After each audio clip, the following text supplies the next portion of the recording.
एक समय की बात है। एक गांव में सफेद साड़ी वाली चुड़ैल का आतंक था।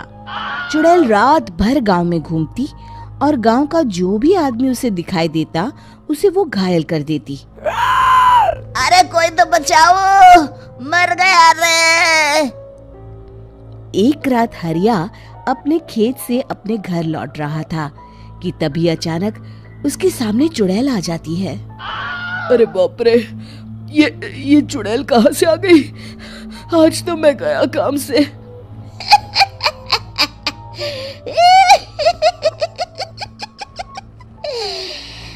आज मुझे मेरा शिकार मिल गया। अरे चुड़ैल दीदी, मुझे छोड़ दो। जैसे ही चुड़ैल हरिया की तरफ बढ़ती है, हरिया वहां से भाग जाता है और अपने घर के दरवाजे पे पहुंचता है। अरे भगवान, जल्दी से दरवाजा खोलो, मेरे पीछे चुड़ैल पड़ी है। हरिया की पत्नी जल्दी से दरवाजा खोल देती है। अरे आप इतना हाफ क्यों रहे हैं? अरे मेरे पीछे चुड़ैल पड़ी है, आज तो मैं बाल बाल बच गया।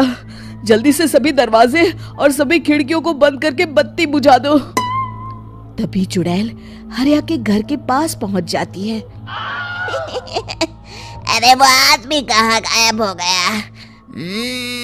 मैं भी देखती हूँ आखिर कब तक बचेगा। मैं अपने शिकार को इतनी आसानी से नहीं छोड़ती। इतना कहकर चुड़ैल वहां से चली जाती है। वहीं दूसरी तरफ हरिया और उसकी पत्नी दोनों अपने घर की खिड़की से ये सब देख रहे होते हैं। अरे बाप रे, ये तो बड़ी डरावनी चुड़ैल थी। अगले दिन ये बात आग की तरह पूरे गांव में फैल जाती है और धीरे धीरे लोग चुड़ैल के डर के मारे शाम होते ही अपने घरों से बाहर निकलना बंद कर देते हैं। कुछ दिनों के बाद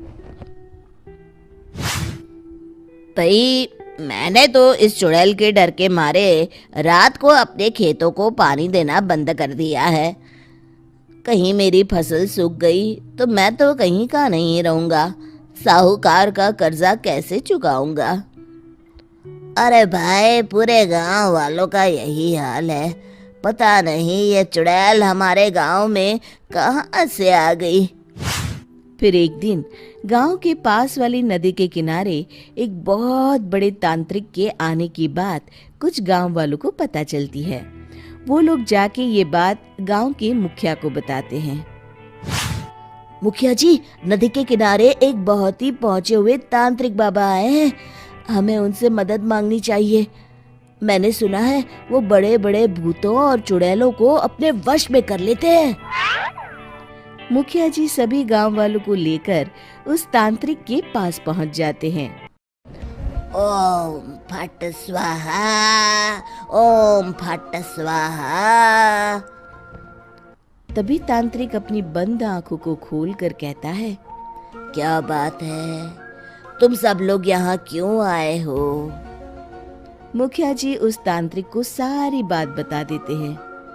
अच्छा, तो ये बात है। और तांत्रिक अपनी आंखों को बंद कर लेता है। मैं देख रहा हूँ तुम्हारे पूर्वजों ने बहुत पाप किए थे, जिससे ये गांव अब श्रापित हो चुका है। उसी के फल स्वरूप तुम्हारे गांव में चुड़ैल आई है। ये चुड़ैल बहुत खतरनाक है, ये किसी को नहीं छोड़ेगी। हे भगवान, मर गए रे, अब क्या होगा?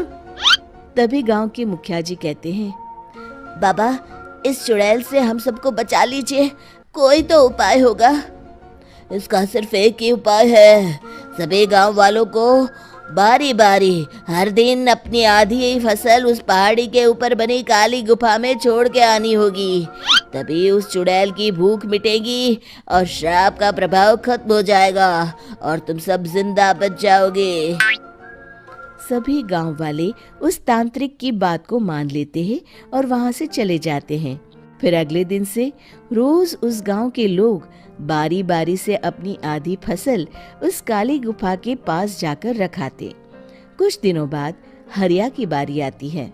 बाप रे, आज तो मेरी बारी है उस काली गुफा में जाने की। क्या करूं, वो तो बड़ी खतरनाक चुड़ैल है। मेरे तो हाथ पैर कांप रहे हैं। फिर हरिया डरते डरते अनाज की बोरियां अपनी बैलगाड़ी में लाद देता है। तभी हरिया की पत्नी उससे कहती है, देखो जी, संभल के जाना और किसी भी हालत में शाम होने से पहले वापस आ जाना। उस चुड़ैल का कोई भरोसा नहीं है जी। हरिया बैलगाड़ी में बैठते हुए कहता है, भगवान, मैं क्या वापस आऊंगा? लगता है अब तो मेरी खबर ही आएगी। इतना कहकर हरिया वहां से चला जाता है। रास्ते में जंगल से गुजरते हुए हरिया की बैलगाड़ी का एक चक्का बड़े गड्ढे में फंस जाता है। हे भगवान, अब ये क्या मुसीबत है? हरिया नीचे उतर के पूरी ताकत से अपनी बैलगाड़ी को गड्ढे से निकालने की कोशिश करता है। बहुत देर मेहनत करने के बाद हरिया की बैलगाड़ी उस गड्ढे से बाहर निकल जाती है। हे भगवान, अब तो शाम होने वाली है। आज तो मैं गया काम से। जैसे तैसे हरिया काली गुफा में पहुंच जाता है। अरे मर गया रे, यहाँ तो चारों तरफ डरावना माहौल है। मैंने यहाँ आने में बहुत देर कर दी, कहीं चुड़ैल नाराज ना हो जाए। हरिया अनाज की बोरियां वहां रख के जैसे ही जाने लगता है, तभी उसे किसी के आने की आवाज सुनाई देती है। हरिया एक कोने में छुपकर अंदर देखने लगता है। चुड़ैल वहां आती है और फिर अपने चेहरे से नकली चुड़ैल का मुखौटा निकाल देती है।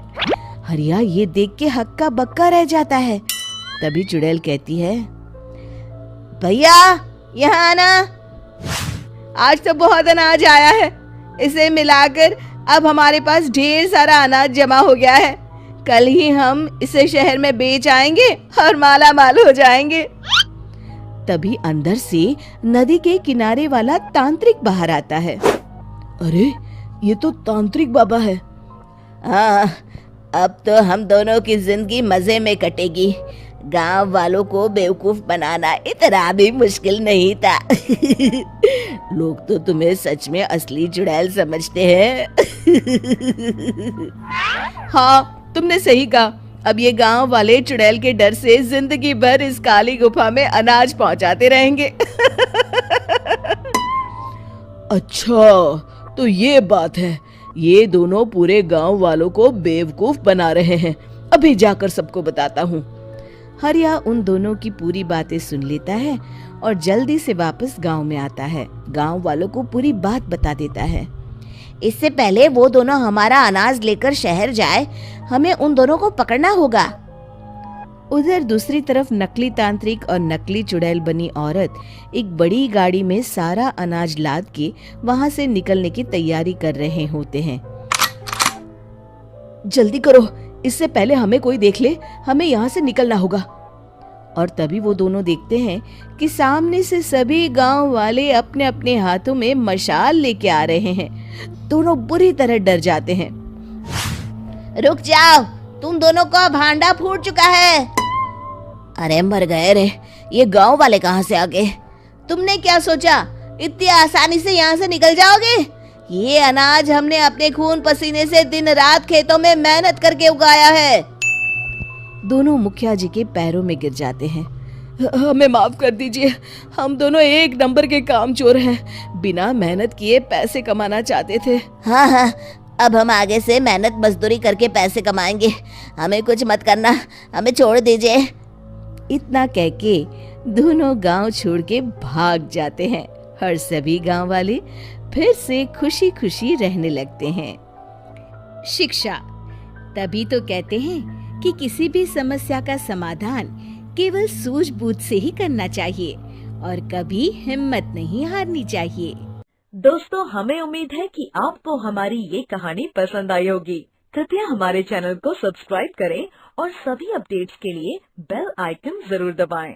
और हाँ, वीडियो लाइक और शेयर करना मत भूलिएगा। Bye bye.